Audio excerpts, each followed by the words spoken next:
In this video, we're going to back up the system NAND from your Nintendo Switch and store it safely on your PC. But before we begin, quick disclaimer.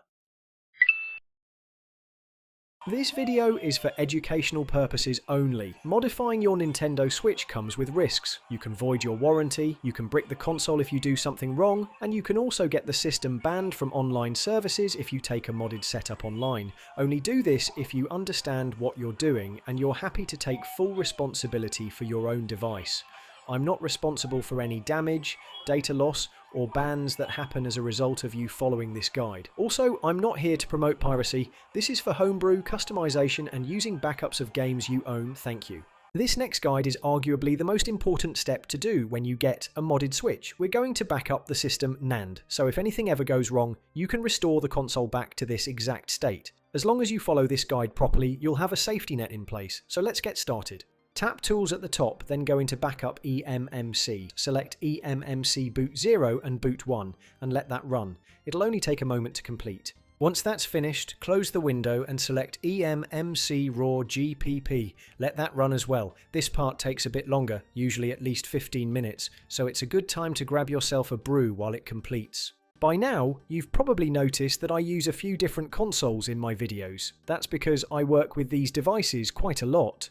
I modify and refurbish Switch consoles, and I also sell them, so alongside that, I'm trying to help people get the most out of their modded systems.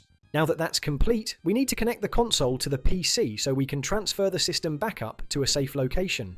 For this demo, I'm just going to copy the folder to my desktop to keep things simple. So go to Tools, then USB Tools, then select SD card, and we'll move over to the PC. Now cut and paste the backup folder from the root of your SD card to a safe location on your PC. I recommend cut and paste rather than copy and paste because the files are quite large. If you're using a Switch OLED, this folder can be around 60 gigabytes. For this demo, I'm just moving it to my desktop because in the next video, I'll be showing you how to restore your SysNAND using this backup. This transfer can take a while, but it's definitely worth it. The guides I'm covering at the moment are a bit more technical, but they're also some of the most important steps when setting up a modded Switch. We'll get into more of the fun stuff soon, mods, tweaks and all that, but first we need to make sure everything is set up properly. And by working through these setup guides, you'll also start to understand a bit more about how the modded Switch actually works. So now that everything's safely stored on your computer, you've successfully created a backup of your system. For now, just keep the folder structure exactly as it is.